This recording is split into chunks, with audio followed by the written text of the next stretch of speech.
Close the shit, man, so I can get going. I can't wait till this shit over. I'm gonna fuck you up. You get a couple of clips, you get a whole commercial. I just spent some money with Addie. Y'all hear this? I hope y'all hear this. Just so y'all know it's not my fault. Sheba could have told you that. No pictures, no none of that shit. Just so y'all know it's not my fault. No, it's not. Someone to blame me. Call me. Facts. Blame her right here. Man. Blame her right here. Give me off the camera. Blame her. It's her fault. No camera. So y'all know. They laughing. No camera. Get him off the camera.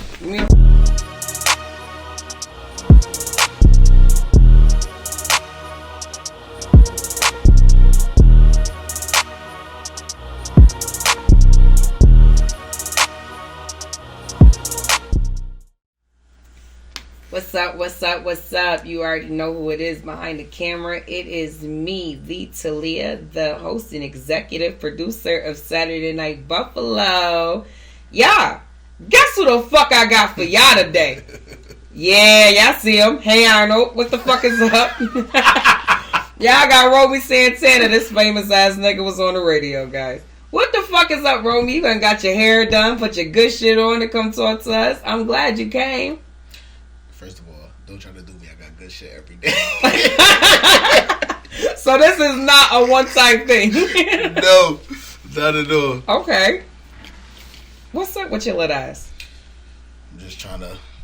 Basically, I'm just doing this shit, man. I'm just trying to make it. For real, for real. I'm doing it for the love, like I said earlier. Like, I don't give a fuck about the money. I'm just doing it for the love. Rxmie, you not gonna believe this. They said you was a rapper. Of course. Why wouldn't they? What else they got to say about me? Oh, okay. They said you was hot. That's an understatement. Yeah, Rxmie Santana, 33 shots with a big gun. That's my shit. Listen, guys, if you haven't been following, you know, what everything we had going on, there was, I don't know if this was like, was this the initial? I haven't seen a lot of things from BOK, but I know that all of a sudden, you know, we got some real. We've been getting a lot of good press on our up and coming rappers here on BOK. And there was, what was it called? The Homegirl Hennessy contest. That is a fact. Yeah, it was you and a few other people. I think that was who was the DJ that initiated that? To be honest, I can't even remember off the top. I don't think it was Bandana Black, was it? No, Bandana. He don't even work for them. Yeah, that's what I heard. Okay, so. Listen, guys, there was Yasmin Young.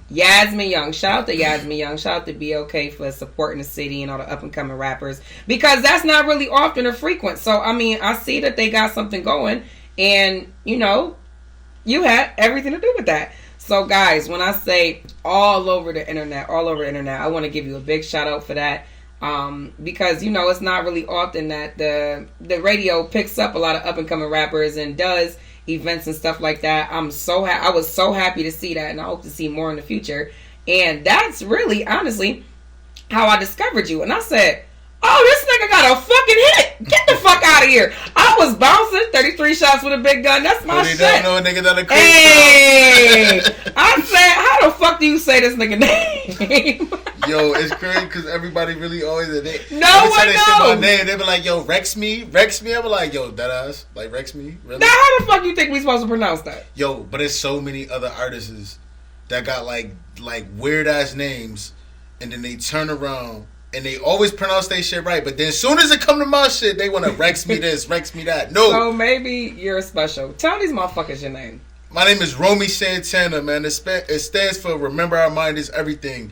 I just put the X because it's different instead of the O. That's all. That's all. You ready for the city. Listen, Rxmie. I kind of do my homework on the artists, and I like to see what motherfuckers got out and everything else like that. But you know what? I'm not gonna lie. I'm just a regular fan that has access to all the regular shit, and I want to know more about that motherfucking hit you got. I do. When did that come out? Is that a recent song? Is that like a song of an EP? Is this a single? Like, when did you produce this? What's crazy is, you want the story behind the album, like behind the song? I want the whole shit. Alright, so not for nothing, I don't want nobody to think that's watching. I don't want nobody to think like I'm like this super violent ass nigga because I'm not. I'm not about to play with you. I'm not super violent. On Saturday Night Buffalo. I'm just keeping it. You want the real, honest truth? I want the shit. All right, so boom. I ended up one night. This was about like 6 months ago. Don't get us arrested. No. Okay. About like 6 months ago, me and my baby mom got into like this crazy ass fight. On the ground already. like super argument. Like we was damn near like on some Mr. and Mrs. Smith. Like we was wilding with each other. Like it was bad. It wasn't like what how it was in the movie. Like they was trying to do all that extra shit. But it's just like figuratively. You know what I'm saying? Not literally. Okay, boom. So I was so angry that I went in the house and I just started looking up beats. And I came across this beat, like a King Von beat, and I was like, nah, I gotta buy this beat. I said, because I know this anger is gonna fuel this song. And when I wrote that song, it was just like all the anger that I had towards her, it just went into that song. I didn't expect for it to do as good as it did in a short time frame, because like in about like a month and a half, it was probably at about like 100 views. You know what I'm saying? It wasn't like really doing anything. But then once I got a part of the Homegirl Hennessy contest and I started going like from here to Atlanta, it shot all the way up. It's, you know what's crazy? I think I should talk about this more often. You know, Buffalo is hot right now. I'm not gonna lie. The whole country is talking about us. Believe it or not, I tell y'all all the time. The bigger I get, the more exposed I am to how exposed other people are to us, other markets and other, you know, parts of the country. I mean, what do you think in retrospective you could have did a little bit more to prepare yourself for all of this? Do you feel like you're unprepared for such a rush? Not at all. Okay. I've been destined for this. How are you handling it? I've been destined for this. Don't get me wrong, like just off the strength that I do the music, like that's my livelihood, you know what I'm saying? But then just juggling so many things at once, it do get hard, but I mentally prepare myself in the beginning. Like I'd have had like different people that's like involved in the music business. Mm-hmm.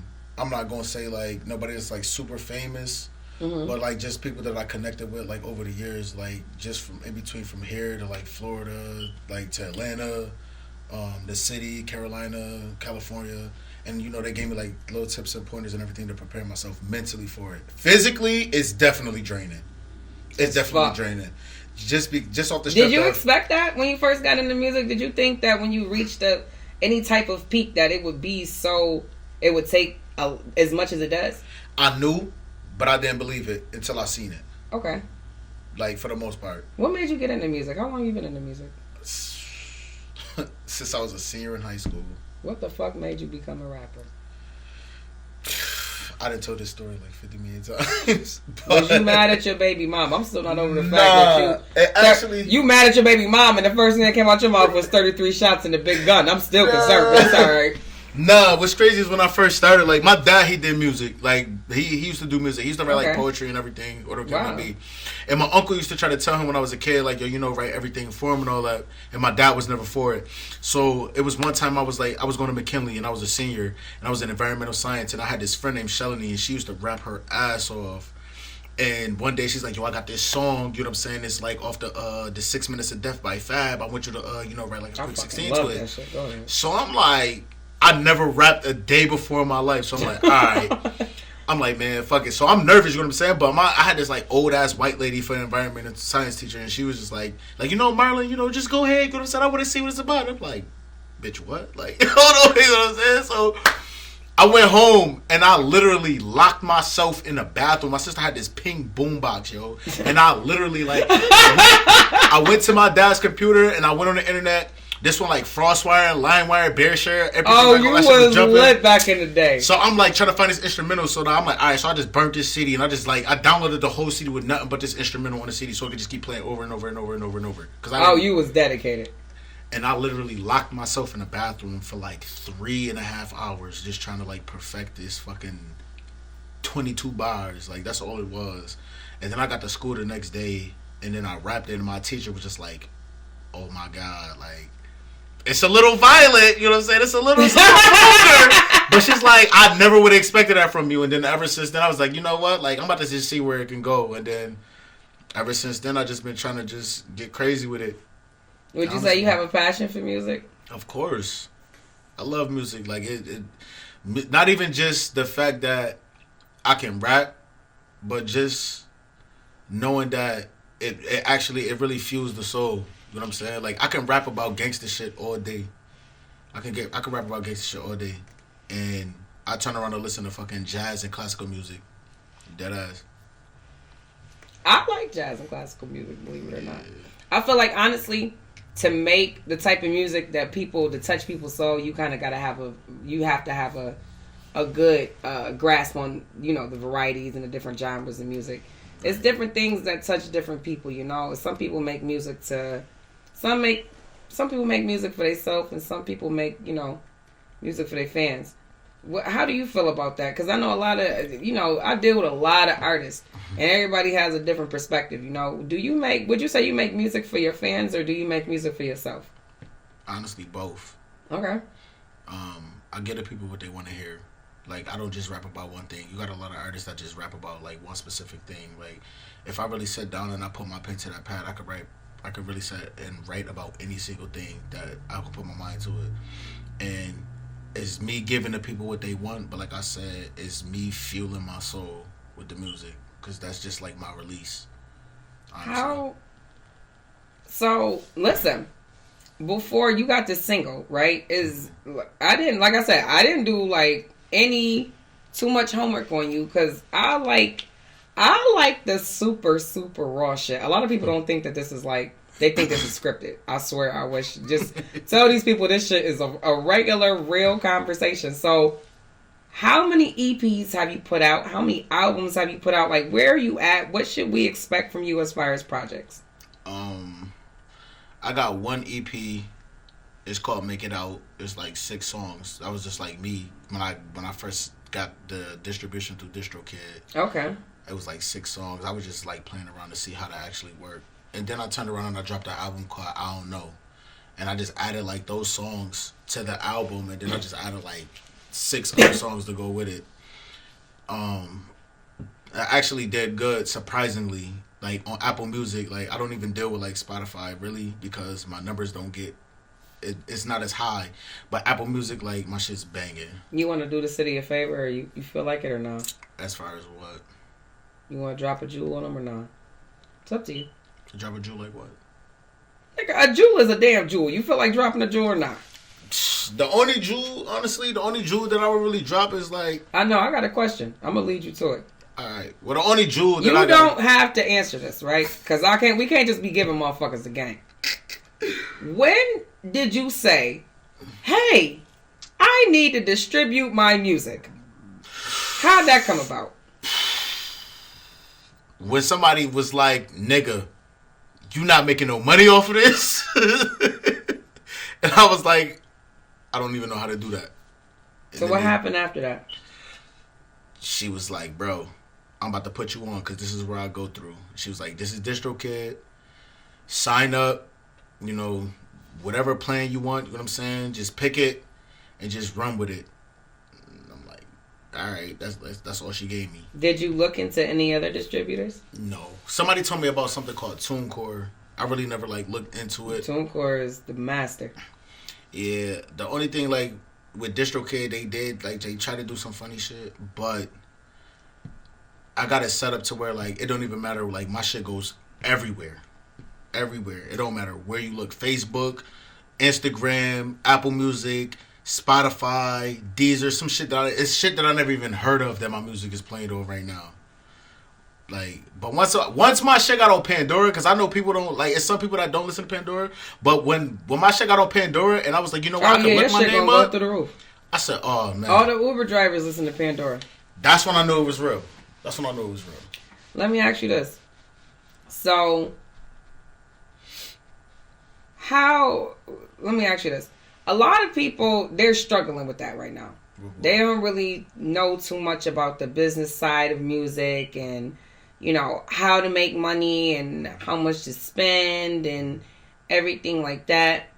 You know, it's a lot of artists coming up in Buffalo, and what's I don't want to say what's your advice, because we all in the middle of working. Right. So from your perspective, what can you know, what suggestion can you make to people in your same situation as far as balancing the business and the creative? Because a lot of people can't balance it both. It's the truth, but it's the truth.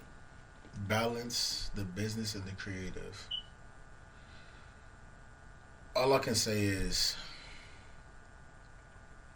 in so many words, if you're gonna do it, you put your all.